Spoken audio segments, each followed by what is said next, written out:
우리가 지난 시간에 광해군까지 살펴봤죠. 광해군, 특히 가장 유명했던 정책, 중립외교를 살펴보면서 끝냈는데요. 중립외교하면서 나왔던 인물, 강옥립이라는 장군의 예시, 사례까지 보면서 끝났습니다. 강옥립이 광해군에게 비밀리에 명령을 받고 가서 바로 후금에게 항복했다. 요게 중립외교를 보여주는 단적인 예시라고 했었죠. 자, 그리고 우리가 계속적으로 말하듯이 광해군 시기의 집권 세력은 바로 북인이었습니다. 자, 그렇다면 여러분, 이 광해군 시기에 북인이 지금 너무너무 잘 나가요. 이 광해군과 플러스 북인 세력에 불만을 품고 있는 세력이 있습니다. 바로 남인과 서인이었죠. 이 남인과 서인은 지금 북인한테 밀려서 정치 권력이 약화되었을 뿐만 아니라 결정적으로 정말 마음에 안 드는 거 뭐예요? 요 중립외교. 여러분, 조선의 성리학자 중에서는 특히 이 광해군의 중립외교에 대해서 어떻게 임진왜란 우리에게 원군을 파병해준 명나라의 은혜를 잊을 수 있느냐라고 하면서 격분하는 사람들이 많았거든요. 이러한 세력이 특히 서인이나 남인에 많이 포진이 되어 있는 상황이었습니다. 자, 우리 그래서 결국에 사건이 터지게 되죠. 광해군이 이후에 동생을 죽이고 엄마인 인목대비를 폐위시키자 요거를 구실로 삼아서 이 불만을 품고 있던 서인과 남인 세력이 힘을 합쳐 일으킨 사건, 바로 인조반정이었습니다. 쿠데타죠. 광해군이 이제 내쫓기게 되고 인조가 왕이 되게 됩니다. 자, 그래서 우리가 말했죠. 여러분, 인조반정, 광해군이 쫓겨나는 것과 함께 우리 북인은 끝나게 되었다. 자, 이제 북인은 없어요. 남은 건 남인과 서민. 그래서 남인과 서인이 지금 같이 반정을 일으켰지만 특히 그 중에서도 서인이 조금 더 주도적으로 진행을 했기 때문에 이때부터의 집권 세력은 서인이다 라고 했습니다. 자, 인조 살펴볼게요. 자, 여러분, 남인, 서인, 인조 반정 자체가 광해군의 중립외교에 반대를 하면서 나온 거예요. 그러다 보니까 외교 정책은 어떻게 펼쳐요? 완전 반대로 펼치겠죠. 이제는 한쪽과 무조건 친하게 지냅니다. 어느 쪽? 명나라. 명나라와는 친하게 지내고 금나라, 여진족 후금은 배척하는 외교 정책을 들게 되죠. 자, 이 시기에 여러분 동아시아에서 후금의 지금 국력은 점점 커지고 있는 상태. 그러다 보니까 후금이 이런 상황을 달갑게 볼 리가 없겠죠. 그래서 곧 나타나는 사건, 두 차례의 후금의 침입이었던 정묘호란과 병자호란이었습니다. 자, 그래서 우리가 정묘호란이랑 병자호란 잠깐 살펴볼 건데요. 이거 다 수업 시간에 했던 내용이죠. 자, 그래서 우리 간단하게 복습을 해보면 어때요? 정묘호란 첫 번째 침입은 당연히 이 인조가 펼치던 친명백은 외교정책의 배경이 되어서 일어납니다. 여기다가 플러스 이괄의 난이라는 사건이 있었는데 이때 이괄의 난을 일으켰던 잔당들이 후금에게 가서 갖가지 사실을 일러바치자 안 그래도 조선이 못마땅했던 이 후금이 내가 광해군의 복수를 하겠다라고 하면서 쳐들어온 게 바로 정묘호란이라고 했죠. 그런데 정묘호란은 생각보다 빨리 마무리가 되게 되고요. 결과적으로 형제 관계를 맺으면서 화약으로 맺고 끝내게 됩니다. 당연히 형은 후금, 동생은 조선이었겠죠. 자, 그런데 이후에 결국에 호란이 한 차례 더 터지게 되죠. 자, 그 사이에 후금에서 청으로 이름을 바꾸면서 후금은 훨씬 더 세력이 강성해지게 됩니다. 이 청으로 이름을 바꾼 것 자체가 여러분 뭐예요? 나는 이제 중국을 차지하겠다라는 후금의 야욕을 보여주는 거라고 했어요. 자, 그러다 보니까 이제 청이 된 여진족은 형제관계 너무 약한 것 같다.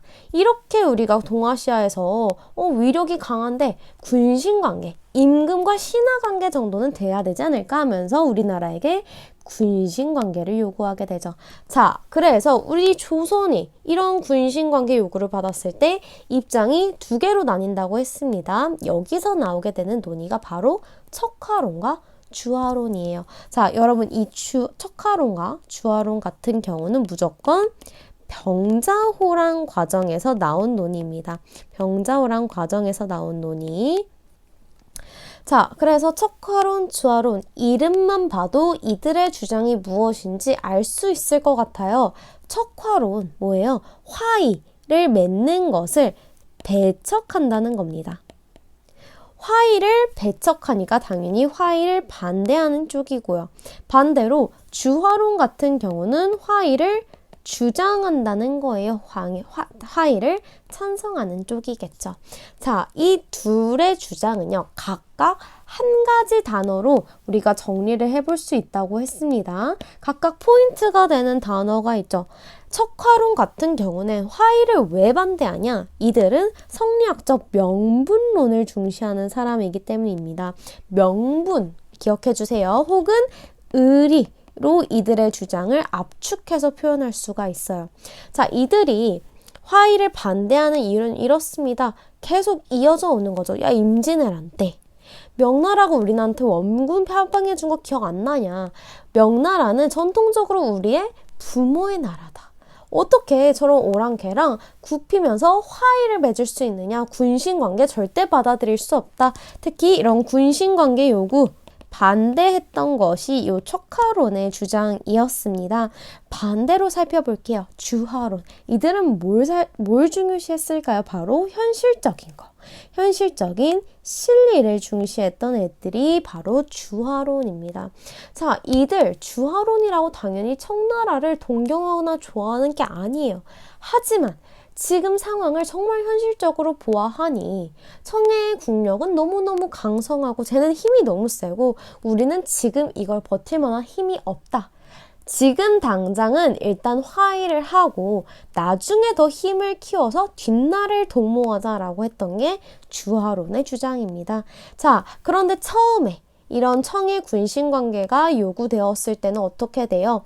척화론은 당연히 반대하고 주화론 찬성했으나 처음에 받아들여진 건 척화론 쪽이었습니다. 그렇기 때문에 요것을 거부하고 병자호란이 일어나게 됐겠죠. 자, 그런데 결국에 이 전쟁 뻔하게 흘러갑니다. 우리나라 왕은 또 다시 한번 피란을 가게 되고요. 어디로? 남한산성으로. 남한산성마저 포위당한 상태에서 다시 한번 이 주화론과 척화론이 대립을 하게 됩니다. 그러면서 마지막에는 이 주화론 쪽이 힘을 얻으며 결국에 청 앞에 나아가 항복하고 화의를 맺게 되는데요. 화의를 맺음으로써 군신관계가 일단 성립이 되고 당연히 임금은 청나라, 신하는 조선. 자, 이렇게 화의를 맺는 과정에서 우리나라는요. 정말 치욕적인 항복을 하게 됩니다. 자, 왕이 삼전도라는 장소에서 나아가서 항복을 하게 되는데 이때 치렀던 의식이 뭐냐면 삼배 구고두례라는 의식이에요. 자, 이게 뭐냐? 왕이 총 3번 청황제 앞에 절을 하는데요. 한 번 절할 때마다 머리를 땅에 3번 박는 겁니다. 이걸 3번 하게 되니까 절은 3번 하고 땅에 머리는 9번 박게 되겠죠. 자, 이러한 예의를 갖췄던 것을 삼배구고두례라고 하는데 여러분, 우리 영상으로도 같이 봤었죠. 수업 시간에. 이렇게 치욕적인 삼배구고두례를 하면서 항복했던 것이 삼전도의 굴욕이라는 사건입니다. 자, 이 과정을 통해 결국에 우리나라는 군신관계를 맺게 되었다. 자, 이렇게 병자호란이 마무리됐었어요. 자, 그래서 우리가 정묘호란이랑 병자호란을 살펴볼 때 같이 살펴봐야 될 거, 특히 이 병자호란 시기에 있었던 주화론과 척화론의 논의 같이 꼭 살펴보기를 바랍니다. 자, 그래서 이 인조는요, 여러분. 이렇게 치욕적인 삼전도의 굴욕을 직접 겪은 사람이에요. 병자호란 당시에 인조의 두 아들이 모두 청으로 끌려갔다 돌아오는데 결국에 왕위를 잇게 된 것은 인조와 비슷한 시각을 가진 우리 청에 끌려갔다 온 기간 동안 청에 대한 복수심이 이만큼 쌓여서 온 효종이었습니다. 그러다 보니까 효종이 즉위해서 하는 정책이 뭐예요? 바로 북벌운동. 이거는 여러분 여기서 말하는 북이 바로 청나라를 의미합니다. 그래서 청나라, 즉 오랑캐를 정벌하자라고 하는 운동, 오랑캐 우리 청나라에게 복수하자라고 했던 게 이 효종의 정책이라는 거. 그래서 북벌 운동을 위해서 군사력도 당연히 키우고요. 이 과정에서 뭐 나선 정벌 같은 것도 하기도 했습니다. 자, 그래서 이 북벌 운동을 특히 당시 집권 세력이 요 서인이 쭉 이어오게 되거든요. 이 서인 세력이 같이 지원해주면서 진행되었으나 결국에 중단되게 되었다라고 배웠어요. 자, 그래서 우리 그 다음 왕인 현종을 살펴볼 건데요. 여기서부터 나오는 게 다시 붕당 정치로 돌아옵니다, 여러분. 인조 반정 이후 지금 북인은 없고 서인과 남인이 남아있다고 했어요. 북인은 없죠. 서인과 남인이 인조 반정 이후에 그래도 요 효종 때까지만 해도 같이 공존하는 형태를 띠고 있었어요. 여러분, 붕당이라는 게 원래 정치적, 학문적 입장이 다른 사람들을 의미하는데 당연히 학문적 입장, 정치적 입장 달라. 그런데 그래, 너 인정해줄게. 우리가 다르다는 거 인정할게. 다만 뭔가 마음에 안 드는 점 있으면 비판을 해요. 하지만 그럼에도 불구하고 서로 공존하는 체제. 즉 각각의 붕당들이 상호 비판하면서도 공존하는 형식으로 그래도 아직까지는 정상적으로 운영되었던 것이 바로 붕당 정치였습니다. 자, 그런데 여러분 기억나죠? 크게 두 가지 사건을 겪으면서 이 붕당 정치가 변질되는 과정을 우리가 배운 적이 있거든요. 그 두 가지 사건이 뭐예요? 바로 현종 시기에 있었던 예송과 숙종 시기에 있었던 환국이었습니다. 자, 그래서 여기를 우리가 지금부터 살펴보도록 할게요.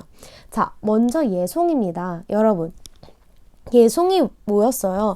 이 예송이라는 거는 상복, 장례식복을 입는 기간을 두고 남인과 서인이 벌였던 논쟁을 의미합니다. 예송은 총 두 차례 일어나죠. 첫 번째, 효종이 죽어요. 효종이 죽었으니까 당연히 현종이 즉위를 하죠. 자, 그런데 효종이 죽었을 때 효종의 계모였던 자의대비가 상복을 몇 년 입을까 이걸 가지고 지금 싸우기 시작합니다. 그래서 그때 말했죠. 자, 우리가 지금 보기엔 되게 쓸모없어 보일지 몰라도 이 예송 논쟁의 본질에는 바로 효종의 정통성 문제가 달려있기 때문에 그렇다라고 했어요. 자, 남인과 서인의 주장이 달랐습니다. 뭐라고 해요? 남인 같은 경우에는 효종이 왕이다. 즉 왕의 특수성에 주목을 하는 것이 남인의 입장이에요. 반면 서인 입장에서는 자, 왕은 왕이긴 하지만 어쨌든 같은 사대부다. 특히 효종이 무엇이라는 점에 주목하냐면 효종은 둘째 아들이다. 그렇기 때문에 사대부의 예법을 똑같이 따라서 둘째 아들의 예에 맞춰서 상복을 입어야 된다라고 주장하는 거. 두 차례의 예송 논쟁 기간 동안 자, 몇 년 입자라고 주장을 하는데 몰라도 됩니다. 다만 어떻게 기억해야 돼요? 무조건 긴 쪽, 더 길게 입자라고 주장하는 게 남인의 주장이고요. 짧게 입자고 주장하는 게 서인의 주장이다라고 꼭 구분해 줄 수 있어야 돼요. 자, 그래서 두 차례 예송, 첫 번째 효종이 죽었을 때는 상복을 3년 입자 그리고 1년 입자가 서로 맞붙습니다. 당연히 여러분 3년 긴 쪽은 누구겠어요? 남인. 짧은 쪽은 서인인데요. 첫 번째 예송 논쟁에서는 서인이 이기면서 이게 끝나게 돼요. 그런데 두 번째 효종의 비 아내가 죽었을 때 이때 다시 1년설과 9개월설이 맞붙게 됩니다. 마찬가지로 긴 쪽은 남인, 짧은 쪽은 서인이에요. 이때 여러분 결국에 남인이 이기면서 예송 자체가 끝나게 돼요. 그러면서 집권 세력은 지금 서인에서 남인으로 바뀌게 되었다라고 배웠습니다. 자, 그래서 현종식의 예송은 남인의 승리로 끝났고요. 자, 여러분 예송 남인이 길고 서인이 짧다. 요거 꼭 구분해 줄 줄 알아야 돼요. 자, 그 다음 봅시다. 숙종의 환국. 환국은 여러분 뭐였나요? 환국이란 거는 집권하는 정당이 급격하게 바뀌는 현상. 요거를 우리가 환국이라고 했어요. 숙종 때는 3차례의 환국이 일어납니다. 그러니까 자연스럽게 집권 정당도 총 3번 바뀌게 되겠죠. 자, 지금 현종 때 남인이 집권하면서 끝났기 때문에 숙종이 즉위를 했을 때는 남인이 권력을 잡고 있던 상황이었어요. 총 3차례의 환국이 일어난다고 했죠. 자, 요렇게 첫 번째 환국에서 다시 서인이, 두 번째 환국에서는 남인이, 세 번째 환국에서는 최종적으로 서인이 다시 권력을 잡으면서 끝나게 된 게 바로 환국이었습니다. 그러면서 우리가 하나 더 같이 배운 게 있는데 이 첫 번째 환국 때 드디어 서인도 둘로 분화되게 된다. 바로 노론과 소론으로 분화되게 된다라고 배웠어요. 자, 여러분 항상 붕당이 나뉘는 이유는 똑같습니다. 우리 동인이 나눴던 이유가 뭐였나요? 서인을 어떻게 처벌할 것인가. 이때 동인도 서인과의 권력 다툼에서 결국에 동인이 권력을 가져오게 되었을 때, 자, 저 서인들 어떻게 처벌할래? 하는 문제로 나뉘었잖아요. 똑같아요. 남인에게서 서인이 권력을 가져왔을 때, 야, 저 남인들 어떻게 처벌할까? 라고 했을 때 보다 더 강경한 입장을 취했던 것이 노론, 그리고 온건한 입장을 취하자고 주장했던 게 소론이었기 때문에 둘로 갈렸다라고 배웠습니다.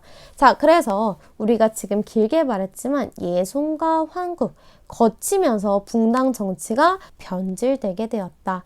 자, 어떻게 변질되었는지 살펴봅시다. 그 전까지 여러분 효종 때 정도까지만 해도요. 서로 입장이 달라서 남인과 서인이 싸우기는 했어도 서로 싸그리 죽여버린다든가 완전히 내쫓아버린다든가 이런 양상은 없었거든요.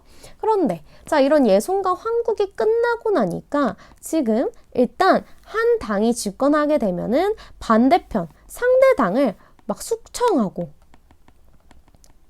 즉 이들의 존재를 부정하는 모습이 나타나게 됩니다. 상대당의 존재를 부정하고, 또한 이제는 더 이상 이런 붕당 정치가 나라를 어떻게 더 잘 살게 할 것인가 하는 논의 때문에 이루어지는 게 아니라 자기 당의 이익만을 챙기는 모습으로 완전히 변질이 되었다는 거죠. 더 이상 나라는 돌보지 않고 붕당끼리 싸우면서 자기의 입속만 챙기고 있는 모습, 살펴봤듯이 이제는 더 이상 상대당의 존재 인정하지 않아요. 상대당의 존재를 부정하고 자기 당의 이익만 취하는 방식으로 붕당 정치가 변질되게 되었다라는 것까지 배웠습니다. 여러분 넘어가 볼까요? 자, 붕당 정치가 변질이 되었어요. 자, 이 상황에서 드디어 요런 당파 싸움, 붕당 간 서로 죽고 죽이고 싸우는 거 못 보겠다라고 하는 사람이 나타납니다. 요 문제를 해결하는 사람이 나타나는데 바로 영조가 그 시작입니다. 그래서 우리가 붕당 간의 요런 싸움 없애고 대립을 완화시키고 왕권을 강화시키겠다라고 하면서 펼친 정책이 있었는데요. 그런 정책을 우리가 바로 탕평책이라고 불렀죠. 이 탕평책, 붕당 정치의 대립을 완화시키고 왕권을 강화시키기 위한 정책이었습니다.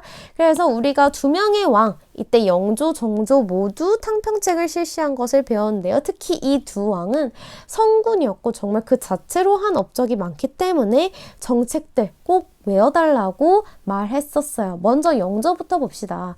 자, 여러분 영조와 정조가 둘 다 탕평책을 진행하는데 성격이 조금 다르다고 한 거 기억나나요? 지금 남은 거는 남인 그리고 서인이 갈렸기 때문에 노론, 소론이 남았습니다. 이 사람들 중에서 영조가 나 지금부터 탕평책 할 건데 내 의견에 동의하는 사람이라고 했을 때 모든 당에서 일정으로 요 영조의 의견에 동의하는 사람이 있다고 했죠. 영조 같은 경우에는 요 내 말에 동의해주는 사람을 위주로 등용을 하기 시작합니다. 자, 그래서 우리가 이들을 뭐라고 불렀나요? 바로 탕평파라고 불렀습니다. 붕당을 없애자는 의견에 동의하는 사람들. 그래서 영조는 이런 탕평파 중심의 탕평책을 펼치기 시작하고요. 자, 결정적으로 이런 붕당 자체의 영향력을 약화시키기 위해서 그들의 핵심이었던 서원 정리하고요. 산림의 존재를 인정하지 않았습니다. 그리고 우리가 조세제도에서 배웠던 균역법 또한 영조의 정책이라고 했었죠. 여기까지가 여러분 영조의 정책. 그 다음에 이어받은 정조의 정책도 볼게요. 자, 여러분 정조의 탕평책은 뭐였나요? 좀 더 적극적인 의미의 탕평책. 아까 영조가 이렇게 내 말에 동의해주는 사람을 위주로 인재를 등용했다면 정조 같은 경우에는 여기서 보다 더 나아가서 전체적으로 폭넓게 사람들을 쓰면서 더 적극적으로 사람들을 등용했던 게 정조의 탕평책이었습니다. 그렇기 때문에 영조 때는 조금 더 소외되어 있었던 남인이라던가 소론 같은 세력이 더 등용될 수 있었다라고 얘기를 했고요.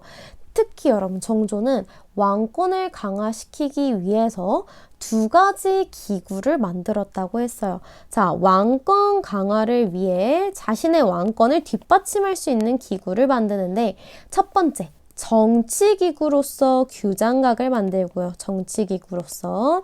두 번째, 군사적 기반을 위해서는 장용영이라는 친위 부대를 설치합니다. 꼭 알아야 될 정책이라고 했죠.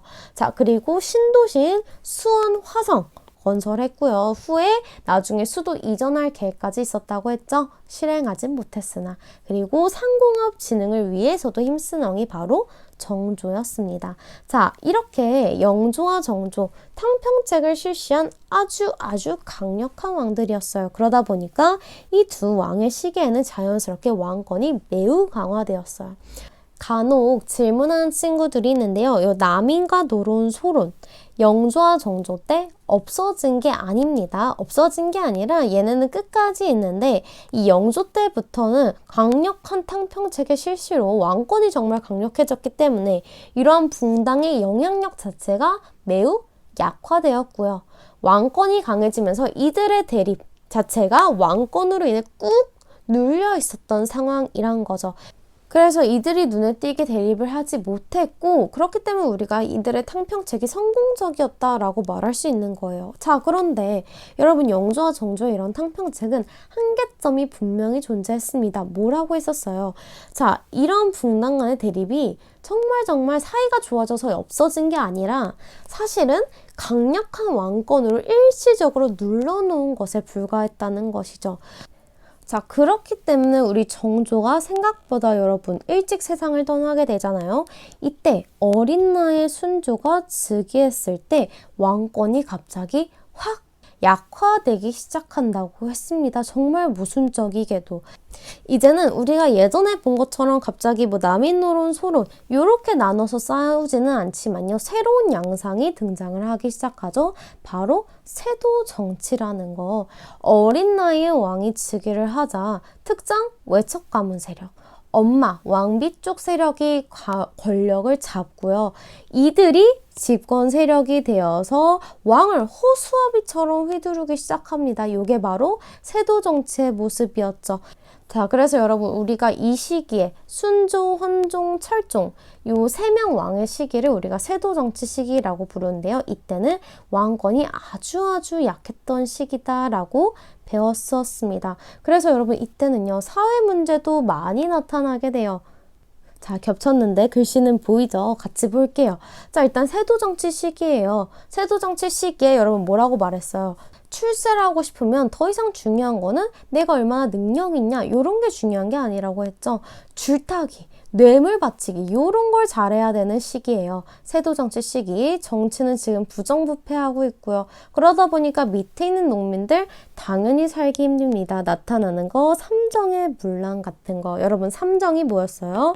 군정, 전정, 환고. 요 세 개의 문란을 우리가 삼정의 문란이라고 했습니다. 내용 다 기억나죠? 전정, 첫 번째, 땅에 관한 거였어요. 땅에 관한 거. 얘는 땅에 관한 세금을 후기에 엄청 많이 부과하니까 사람들이 힘들어했다. 심지어는 원래 세금을 걷지 않는 황무지 같은 데도 세금을 부과했더라. 두 번째, 군정 같은 거는 균역에 부과를 하는 거죠. 기억나나요? 갓 태어난 갓난 애기라든가 이미 죽은 시아버지도 군적에 올려서 세금을 뜯어내고 마지막 요 황곡 여러분 사람들이 제일 힘들어하는 거라고 했죠. 황곡은 쌀을 빌려주고 갚게 하는 제도인데 원래 자 후에 가니까 요 쌀을 이제 억지로 빌려준다던가 혹은 빌려줬는데도 좀먹은 쌀 썩은 쌀을 빌려주고 갚을 때는 이자까지 쳐서 좋은 쌀로 갚게 한다던가 하는 모습 삼정의 문란 때문에 사람들이 정말 많이 힘들었다라고 우리가 얘기했었습니다. 그래서 여러분 말했죠. 이때 이 조선 후기 가장 힘들었을 때 나타나는 농민몽기라던가 사회 문제는 모두 다 원인이 뭐라고 했어요? 요 두 가지. 첫 번째 세도정치, 두 번째 삼정의 문란으로 보면 된다고 했어요. 자, 그래서 농민들이 결국에 먹고 살기가 너무 힘드니까 참고 참다 못해 일어나게 되는데 대표적인 두 봉기 이름 홍경래의 난과 임술농미봉기 계속 강조하듯이 이거의 배경은 뭐예요? 원인은 첫 번째 세도정치, 두 번째 삼정의 문란. 그래서 여러분 요런 사회 모습 세도정치 삼정의 문란 중요하니까 꼭 기억하라고 우리 언급했던 거 기억하면서 우리 정치사는 여기까지. 자, 그래서 우리 이 세도 정치를 끝나게 되는 게 바로 고종 때부터입니다. 그럼 이제 우리가 3학년 때부터 배울 근현대사를 시작하게 되는 시점이죠. 자, 그래서 여기서부터는 우리 나중에 중학교 3학년 때 배우고요. 정치사에서는 여기 세도정치 시기까지가 범위였습니다. 그래서 정치사는 우리가 2시간에 걸쳐서 쭉 한번 훑어봤어요. 자, 그렇다면 이제 다음으로는 통치체제와 실학만 보고 빨리 끝내도록 합시다. 자, 먼저 조선 전기의 통치체제, 후기의 통치체제 나눠서 살펴봅니다. 먼저 조선 전기의 통치체제입니다. 자, 여러분 지금 우리가 앞에 보고 있는 도표 뭐예요? 바로 조선 전기 중앙통치체제의 도표입니다. 이거 다 아니고 몇 개만 살펴보도록 할까요? 첫 번째 의정부라는 기구, 의정부와 육조는 너무너무 중요하죠. 자, 의정부는 어떤 기관이었냐? 여러분, 이 의정부는 국가 최고의 기관입니다. 그러다 보니까 이 의정부라는 기구에서는 국가 전반의 일에 대해서 중요한 일을 결정하는 역할을 맡았던 것이 의정부였습니다. 자, 그렇다면 이렇게 의정부에서 결정한 내용들을 실제로 집행하는 곳은 어디였냐? 바로 육조라는 기구였죠. 자, 이 육조에서는 국가정책을 실제로 집행을 했습니다. 육조는 이 2호의 병영공조 이거를 합쳐서 우리가 육조라고 하는 거였죠. 자, 그래서 의정부와 육조가 조선의 중앙통치체제의 핵심이고요. 자, 나머지 우리가 여러 기구들도 배웠는데 특히 그 중에서 3사 기억나나요?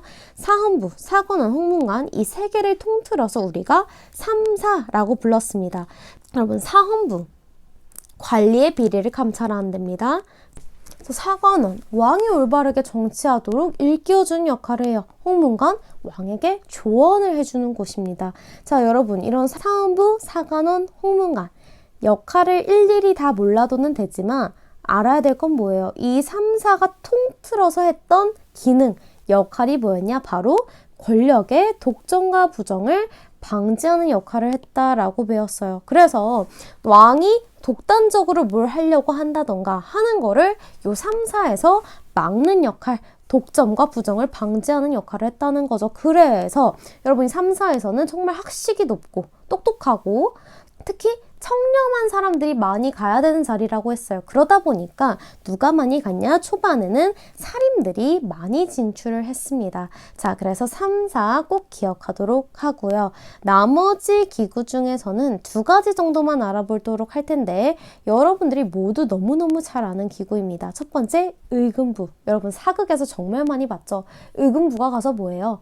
반역을 모의한 중죄인을 잡아오죠. 자, 그래서 이 의금부라는 것은 국왕 직속의 사법기구이자 반역죄 등 중죄인을 다스리는 기구였습니다. 글씨가 딸렸는데 알아볼 수 있죠. 프린트에 그대로 있어요. 그리고 성균관은 여러분이 말을 안 해도 너무 잘 알고 있죠. 조선 최고의 교육기관으로는 성균관이 있었습니다. 여러분 지금 통치체제에서는 요 선생님이 지금 짚어주는 부분 정도만 봐도 괜찮을 것 같아요. 넘어갈게요. 자, 이어서 우리가 지방 통치체제도 같이 살펴봅니다. 자, 당시 여러분 조선의 행정구역을 어떻게 나눴냐면 지금이랑 비슷합니다. 총 전국을 8개의 도로 당시에 나눠놨어요. 여러분 지금이랑 그래서 거의 지명도 똑같고 비슷한 점 되게 많다고 했죠. 꼭 기억하세요. 전국을 8개의 도로 나눴습니다. 자, 그래서 이 각각의 도에는 관리할 수 있는 사람 한 명씩 보내는데 그 인물이 바로 관찰사, 지금의 도지사와 비슷한 역할이라고 했어요. 그래서 이 관찰사가 하는 업무는 뭐냐? 여러분 당시에는 삼권 분립 이런 거 없다 그랬죠. 한 명이 모든 업무를 다 수행하기 때문에 각 도의 행정, 재판, 군사 업무 다 담당하고요. 그리고 이 관찰사는 밑에 있는 수령들을 감찰하는 역할을 하기도 했습니다. 자, 그럼 밑에 있는 수령 같이 볼까요? 자, 여러분 팔도 밑에는요, 행정구역이 다시 나뉘는데 군과 현으로 나뉩니다. 이 군과 현에 파견되었던 지방관은 우리가 수령이라고 부릅니다. 자, 도, 군, 현 이거는 계속 세분화돼서 내려가는 행정구역이라는 거 알겠죠? 자, 그래서 이 수령했던 역할은 뭐냐? 아까 관찰사는 도의 행정, 재판, 군사 업무였잖아요. 수령은 그 지방 파견된 군과 현에서 행정권, 사법권, 군사권을 모두 행사했던 인물이었다. 세금도 수령이 걷고요. 자, 그래서 여러분 우리가 중요하게 배운 거 뭐예요? 요거. 자, 조선시대가 고려시대 때와 어떻게 달라졌는가?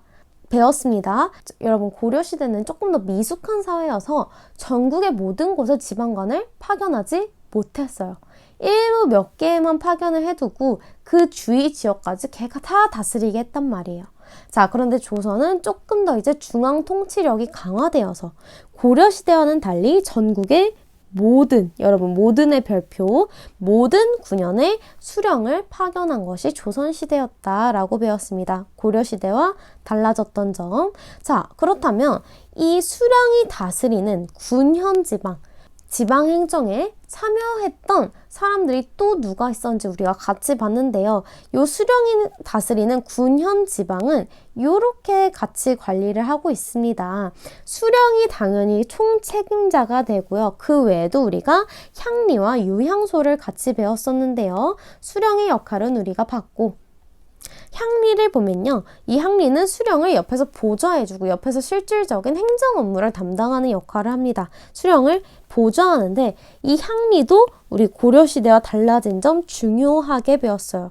여러분 이미 기억에서 사라졌겠지만 고려시대에는요. 여러분 향리가 누구 출신이에요? 원래 호족 출신이었단 말이에요. 그러니까 권한이 엄청 강력했습니다.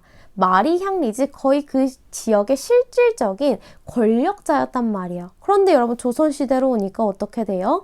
모든 군현에 다 수령이 파견됐잖아요. 그러다 보니까 자연스럽게 향리의 입지, 권한이 줄어들게 됩니다. 그러면서 수령의 권한이 강해지자 고려시대에 비해서 권한이 줄게 되고요. 이제는 지방의 하급 관리 정도로 지위가 낮아지게 되었다. 고려시대와의 두 번째 차이점으로 우리가 중요하게 배웠어요. 자, 그래서 이런 향리가 있고 또 새로 나온 게 조선시대에는 유향소라는 게 있다고 했어요. 이 유향소는 뭐 하는 곳이냐?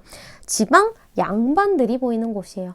양반들이 모여서 내가 살고 있는 이 마을에 대해서 여론을 모아 지방 행정에 참여하는 기구였다라고 배웠죠. 그래서 우리가 배웠듯이 조선의 지방 행정 제도는 수령, 이 총책임을 지는 하에 향리와 유향소가 서로 협력, 동시에 견제하는 형태로 이루어지고 있었다라고 배웠죠.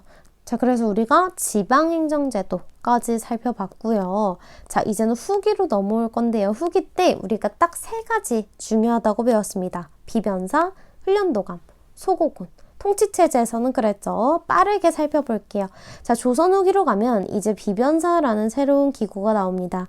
그때 말했듯이 초기에는 원래 별거 아닌 기구였으나 임진왜란을 거치면서 아주 중요한, 심지어는 이제는 국가 최고 기구로 변모하게 된 게 바로 비변사라고 했어요. 그래서 예전에는 군사 문제만 담당했던 이 기구가 일반 행정 업무까지 담당을 하고 심지어 대부분 국가 전반의 일을 이제는 의정부가 아니라 비변사에서 담당을 하게 됐다는 거죠. 그래서 자연스럽게 이 당시에 의정부와 육조 여러분 없어진 거 아니죠. 그런데 원래 조선 전기에서는 얘네가 중앙 통치의 중심이었단 말이에요. 그런데 의정부와 육조가 이 기능을 비변사에 뺏기게 되면서 기능이 후기에는 약화되게 되었다라고 배웠습니다. 비변사의 권력은 강해지고 의정부 육조의 기능은 약화되었죠. 자, 조선 후기 또 새로 생긴 게 있었습니다. 군대.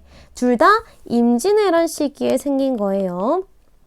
중앙군과 지방군으로 나눠볼 수 있는데 중앙군으로서는 훈련도감, 삼수병 체제였고 직업군인이었다라는 거 기억해 주고요. 지방군 같은 경우 소고군은요. 양반에서부터 천인까지 모두 다 넣어놨기 때문에 후에 가니까 양반들 혹은 양인들이 야, 난 저런 천한 노비랑 같은 군대 못 있겠어 라고 하면서 군대가 없어져가는 문제점이 발생했다라는 것까지 배웠습니다. 그리고 여러분 우리가 중요하게 하이라이트로 살펴봤던 거 조세제도죠. 여러분 조세제도 너무너무 중요해요. 당시에 여러분 조선 농민 일반 성인 남성이라면 이렇게 세 가지 종류의 세금을 낸다고 했었는데 첫 번째 전세, 땅에 내는 세금이었고요. 두 번째 공납, 특산물을 내는 거. 마지막 역은 직접 가서 노동력을 납부하는 거라고 했습니다. 자, 요 세 개가 어떻게 변했는지 살펴봤었는데 여러분 이거 수업 시간에 판서한 내용이랑 똑같습니다. 이게 조선 전기의 모습 그리고 변화하게 된 배경 조선 후기에 나타난 세 가지 법, 요 세 가지 꼭 알아둬야 된다고 얘기했었죠. 첫 번째 봅시다. 전세 같은 경우에 원래 그전에는 풍년이냐 흉년이냐에 따라서 다르게 되던 것을 이제 양난 두 번의 임진왜란 병자호랑 큰 전쟁을 거치고 토지도 황폐화되고 토지 땅 문서 같은 것도 없어지면서 최저 기준인 토지 1결당 4두로 고정한 것이 영정법이라고 했습니다. 인조시기에 나왔고요. 두 번째, 공납 특산물 같은 경우에 여러분 이게 사람들이 가장 힘들어하는 거라고 했어요. 원래 조선 전기에는 집집마다 특산물을 내는 거였는데 원래 그냥 우리 지방에서 나는 예를 들어 내가 제주도에 살면은 귤을 내라 그러고 바닷가에 살면 전복을 내라는 식으로 내가 사는 지역에서 나는 걸 내라고 했단 말이에요. 자, 그런데 배경은 뭐예요? 이렇게 양난을 거치고 좀 하면서 이 체제가 망가졌다고 했죠. 그러면서 이제는 내 지방에 나오지 않는 지방에서 나오지 않는 특산물을 요구한다던가 이런 식으로 사람들이 힘들어지자 돈을 주고 상인을 고용하는데 그 사람이 박납인이라고 했어요. 근데 이 박납인도 더 이상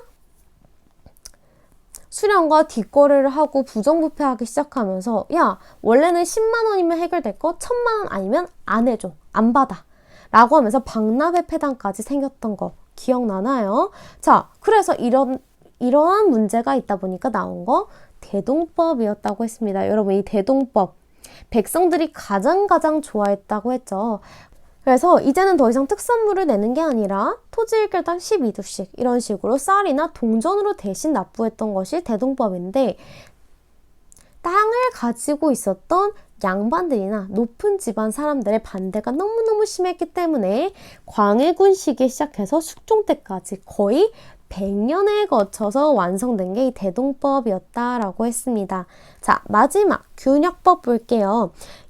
노동력 같은 경우에는 원래 성인 남성 1명당 1년에 2필을 냈으나 똑같이 군포의 폐단 같은 게 있어서 영조 시기에 1년에 1필로 반값으로 줄여준 게 균역법이었다라고 배웠어요. 자, 그래서 우리가 영정법, 대동법, 균역법 요거는 꼭 기억해 달라고 했죠. 자, 그래서 조세도 이 세 가지 법은 꼭 알아두기. 자, 여기까지 통치체제 빠르게 끝냈습니다. 마지막 실학 볼게요. 자, 여러분 실학은요. 우리가 실학 배경 이런 거 열심히 배웠잖아요. 간단하게 읽어보고 어디에 주목하냐? 실학의 내용, 중농학파와 중상학파의 주장에 주목을 해주세요. 자, 그래서 우리가 중농학파로는 토지 문제, 토지 개혁을 하자라고 했던 3명의 주장을 배웠는데 바로 유형원, 이익, 정약용이었습니다. 유형원의 균전론은요. 고르게 사람들에게 땅을 나눠주는 건데 어떻게? 이 고르게라는 게 신분의 차등을 두어 모두에게 고르게 분배하자라는 게 유형원의 균전론. 두 번째, 이익의 한전론 같은 경우 어떻게 제한을 두자는 거예요.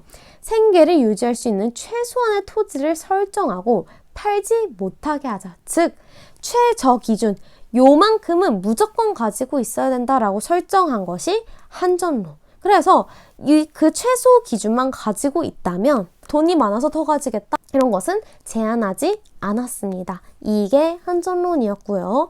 정약용의 여전론 같은 경우 이게 마을여자라 그랬죠. 그래서 마을 단위로 토지를 공동으로 소유하고 농사도 공동으로 짓고 그 수확물도 같이 나눠 갖는 거. 마을 단위 공동으로 소유, 경작 분배하자라고 하는 게 정약용의 여전론이었습니다. 자, 마지막으로 갈게요. 중상학파. 자, 끝이 보이죠? 중상학파. 이들의 주장은 뭐였냐요? 아까 중농학파가 토지 개혁을 해서 농민들의 문제를 해결해 주자라고 했던 쪽이라면 이들은 상공업을 발전시키자. 상공업 발달을 통해서 나라를 부강하게 하자라는 게 요 중상학파들의 주장이었습니다. 그래서 유수원 같은 경우는 어떻게 주장했어요? 요 사람들에게 천시받고 차별당하는 상인 같은 사람들. 상공업에 종사하는 요런 사람들, 야, 왜 차별하냐? 걔네도 열심히 사는 사람이다 라고 하면서 직업을 평등하게 대해주자. 직업적 평등을 주장했던 게 유수원이었고요. 홍대용 같은 경우는 청에 다녀온 후 기술혁신하고 신분제 철폐하고 성리학 극복하자라는 혁신적인 주장을 펼쳤던 인물. 자, 세 번째, 네 번째는 박지원과 박재가인데요. 박지원, 이 사람이 주장했던 게 뭐예요? 요거. 여러분, 우리 사료 같이 봤던 거 기억나죠? 수레나 배 이용, 즉 운반할 수 있는 수단을 열심히 사용할 것을 권장했습니다. 여러분, 영남 애들은 새우젓을 모르고 평안도 사람들은 광갑귤을 구분하지 못한다. 라는 거 프린트에 있죠. 기억나나요? 자, 그렇듯이 우리나라가 못 사는 이유는 뭐냐? 이런 운반업이 발달하지 않아서 상업이 발달하지 않았기 때문이다. 그래서 이런 운반 수단을 활발히 이용해야 된다라는 게 박지원의 주장. 더불어서 화폐의 사용도 강조했습니다. 자, 마지막 박재가. 여러분, 박재가가 청에 다녀서 쓴 책 북학이였죠. 자, 이 사람 되게 특별한 주장 뭐였어요? 절약. 우리 유교의 나라에서 미덕이라고 여겨지는 이런 검소함, 이런 절약보다는요, 반대로 소비를 권장했던 것이 박재가였습니다. 돈을 쓰라는 거죠. 자, 그래서 우리가 이 사료 같이 봤었죠. 엄청 유명한 사료라고 했죠. 이 첫 문장만 봐도 박재가라고 했습니다. 대체로 재화, 즉 돈이란 우물과 같다. 그래서 돈은 오히려 쓸수록 가득 차는데 안 쓰면 말라 없어진다. 자, 뭐예요? 돈을 써야 오히려 나라 경제가 굴러간다는 거죠. 비단옷 같은 거 비싸다고 사람들이 안 사면 어떻게 돼요? 이 비단옷을 만드는 사람도 없어지고 만드는 기술 자체도 사라질 것이다. 즉, 사람들이 열심히 소비를 해야 나라가 발전할 수 있다. 그래서 절약보다는 소비를 권장했던 사람이 박재가였습니다. 자, 여기까지. 자, 우리가 2시간에 걸쳐서 조선시대 정치사는 연표로 쭉 보고요. 그 다음에 통치체제 조선 전기 후기 거랑 그리고 실화까지 살펴봤습니다.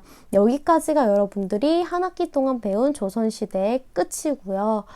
너무 고생 많았고 다음 주에 기말고사도 꼭 잘 볼 수 있길 바래요. 여러분, 시험 공부는 항상 말했듯이 프린트를 정말 위주로 보고요. 선생님이 정리할 때 정말 강조한 부분이 있을 거예요. 그런 것들 조금 열심히 봐주면 좋을 것 같아요. 자, 너무너무 고생 많았고 마지막 영상이 되겠네요. 안녕, 고생 많았어요.